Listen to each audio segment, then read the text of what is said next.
दोस्तों यहूदी नहीं बल्कि ईसाई असल में इज़राइल की रियासत चाहते हैं। अगर मैं आपसे ऐसा कहूँ तो आपको सुनकर ज़रूर अजीब लगेगा, लेकिन दोस्तों ये सच्चाई आज साफ साफ नज़र आ रही है। जैसा कि आप सभी लोग जानते होंगे कि ईसा अलैहिस्सलाम को यहूदियों ने ही सूली पे चढ़ा दिया था। तो फिर ऐसी क्या मजबूरी है कि ईसाइयों को यहूदियों की हिफाजत करनी पड़ रही है? और वो कौन सा ऐसा राज है कि जिसकी वजह से ईसाई यहूदियों के लिए कट मरने को भी तैयार हैं? सभी राजों पर से दोस्तों पर्दा उठाएंगे आज की इस डिटेल्ड वीडियो में। तो चलिए दोस्तों बिना वक्त ज़ाया किए इस वीडियो को शुरू करते हैं। दोस्तों जैसा कि मुसलमानों का ईमान है कि क़यामत से पहले ईसा अलैहिस्सलाम इस दुनिया में दोबारा वापस आएंगे, वैसे ही ईसाइयों का भी यकीन है कि ईसा अलैहिस्सलाम वापस आएंगे और ऐसा तभी होगा जब इज़राइल की रियासत कायम हो चुकी होगी। ईसा अलैहिस्सलाम को बनी इसराइल की तरफ रसूल बनाकर भेजा गया था, न कि ईसाइयों की तरफ। और ईसाइयों का मानना है कि जब तक वही पुरानी बनी इसराइल की रियासत कायम नहीं होगी तब तक ईसा अलैहिस्सलाम का ज़ुहूर नहीं होगा। दोस्तों ईसाइयों का ये भी मानना है कि क़यामत से पहले खैर और शर के बीच में एक बहुत बड़ी जंग होने वाली है, जिसे बाइबल में आर्मेगेडॉन और इस्लाम में मलहमतुल उज़्मा का नाम दिया गया है। ईसाइयों का मानना है कि यह जंग फ़लस्तीन में लड़ी जाएगी और इस जंग के दौरान ही ईसा अलैहिस्सलाम एक सफ़ेद घोड़े पर हाथ में तलवार लिए हुए ज़ाहिर होंगे। लेकिन इज़राइल के क़याम में सबसे बड़ी रुकावट है फ़लस्तीन, और इसीलिए ईसाई फ़लस्तीन से चल रही इस लड़ाई में यहूदियों का साथ दे रहे हैं। दोस्तों आपको बताता चलूं कि ईसाई भी दो तरह के होते हैं। एक हैं कैथोलिक ईसाई जो ज़्यादातर यूरोप और रशिया में रहते हैं, और एक हैं प्रोटेस्टेंट ईसाई जो ज़्यादातर अमेरिका में रहते हैं।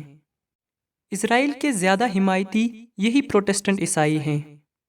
प्रोटेस्टेंट ईसाइयों में भी इवेंजेलिकल प्रोटेस्टेंट्स इज़राइल के सबसे ज़्यादा हिमायती होते हैं, जिनका अकीदा है कि जो इज़राइल की खिदमत करेगा तो अल्लाह उन पर अपना रहम फरमाएगा। If you bless Israel, you will be blessed. If you scorn Israel, you will be scorned. It says in Genesis. ये तो बात हुई दोस्तों ईसाइयों के अकीदे की, लेकिन अगर यहूदियों के अकीदे की बात करें तो कहानी बिल्कुल मुख्तलिफ है। और अगर ये जानना है तो इनकी थोड़ी सी हिस्ट्री भी जाननी ज़रूरी है। यहूदियों की शुरुआत होती है याकूब अलैहिस्सलाम की कौम से, जब इन्हें बनी इसराइल का नाम दिया गया। फिर इन पर कई रसूल भेजे गए, जैसे मूसा अलैहिस्सलाम, हारून अलैहिस्सलाम, दाऊद अलैहिस्सलाम, सुलेमान अलैहिस्सलाम और आखिरकार ईसा अलैहिस्सलाम। बाकी सभी रसूलों को तो इन्होंने माना, लेकिन ईसा अलैहिस्सलाम को रसूल मानने से इनकार कर दिया। और आज जो भी ईसा अलैहिस्सलाम का हिमायती है, यानी मुसलमान और ईसाई, इनकी नज़रों में वो काफिर हैं। ये बात यहूदी जाहिर नहीं करते क्योंकि इन्हें अमेरिका से बहुत मदद मिलती है, बल्कि अमेरिका के बगैर तो इज़राइल का वजूद भी मुश्किल है। लेकिन अगर कुछ साल पहले की बात करें तो ईसाई यहूदियों को ईसा अलैहिस्सलाम का कातिल मानते थे और इन पर बहुत जुल्म भी करते थे, जिसका सबूत ज़्यादा पुराना नहीं है जब हिटलर ने यहूदियों का कत्ले आम शुरू कर दिया था।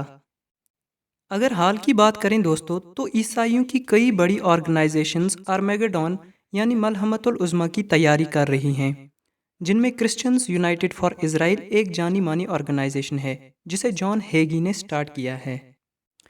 एक और बड़े क्रिश्चियन ज़ायनिस्ट हैं प्रोटेस्टेंट पादरी पास्टर रॉबर्ट जेफरस, जो टेलीविज़न के माध्यम से क्रिश्चियंस को आर्मेगेडॉन के लिए उकसाते हैं।